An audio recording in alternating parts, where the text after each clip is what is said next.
Hello everyone, this is Arka from enhance English এবং আজকে আমরা করব লেটার রাইটিং এর সেকেন্ড ভিডিও। সো আজকের টপিকটা হচ্ছে formal letters.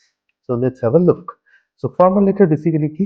A formal letter is address to people that you have formal relationship.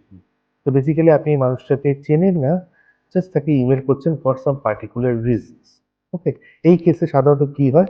Of course as I mention, you haven't met the person, এবং কে হতে পারে? একটা ম্যানেজার হতে পারে, একটা লোকাল কাউন্সিলের লোক হতে পারে, মিউনিসিপ্যালিটির অফিসার হতে পারে, গভর্নমেন্ট ডিপার্টমেন্টের হতে পারে। মানে এখানে সিনারিওর উপর নির্ভর করে আপনি কাকে লেটারটা লিখছেন। But the main thing is এই লোকটাকে আপনি চেনেন না এবং ফর্মাল কোনো কারণে আপনি এই লেটারটা লিখছেন। এখন কারণগুলো কি হতে পারে? There can be different reasons why you are writing the news. একটা হচ্ছে কি, হয়তো আপনি কোনো সেমিনারে গিয়েছেন, আপনার ব্যাগ ফেলে এসেছেন। এখন আপনি ওই হোটেলের ম্যানেজমেন্টকে লিখছেন এই ব্যাগটা যদি খুঁজে বের করে এবং আপনার কাছে পাঠিয়ে দেন। ওর এরকম হতে পারে আপনি সিটি কাউন্সিলের কাছে মেসেজ করেছেন বা চিঠি লিখছেন আপনার সামনের রাস্তাটা ঠিক করার জন্য, বা আপনার এরিয়াতে কোনো প্রবলেম হচ্ছে এই বিষয়ে জানানোর জন্য।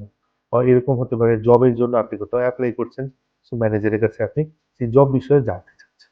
ওকে, সো এটার ফরম্যাটটা কি হবে? Let's see. সো এটার ফরম্যাটটা অফকোর্স লেটারটাই ডিফাইন করবে, এবং as you can see this is the example of a formal letter, যেখানে প্রথমে আপনার সিনারিওটা বলতে হবে যে কোন সিচুয়েশনে আপনি চিঠিটা করছেন। So on a recent holiday you lost a valuable item, there you go. So একটা রিসেন্ট হলিডেতে আপনি গিয়েছেন যেখানে একটা দামি কোনো জিনিস হারিয়ে ফেলেছেন, মোবাইল ফোন আর হতে পারে। Fortunately you have travel insurance to cover the cost of anything that is loss. Write a letter to the manager of এর insurance company in your late. ও আচ্ছা, so এটার বিষয়টা হচ্ছে যে আপনার কাছে একটা জিনিস ছিল, সেটা হারিয়ে গিয়েছে, কিন্তু আপনার ট্রাভেল ইন্স্যুরেন্স থাকার কারণে ওই জিনিসটা যে হারিয়ে গিয়েছে সেটা টাকাটা আপনি এখন ইন্স্যুরেন্স কোম্পানির কাছ থেকে ক্লেম করতে পারেন।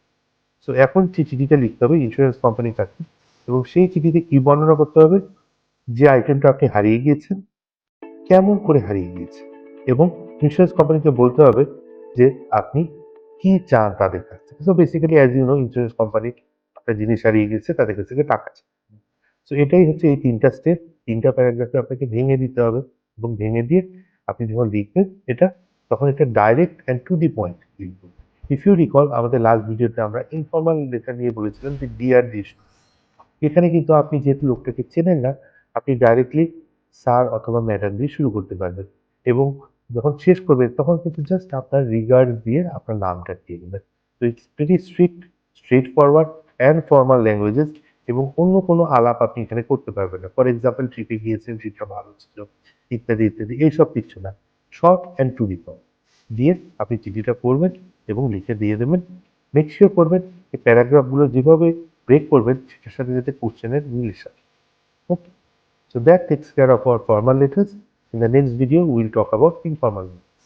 Until that time, have a nice day.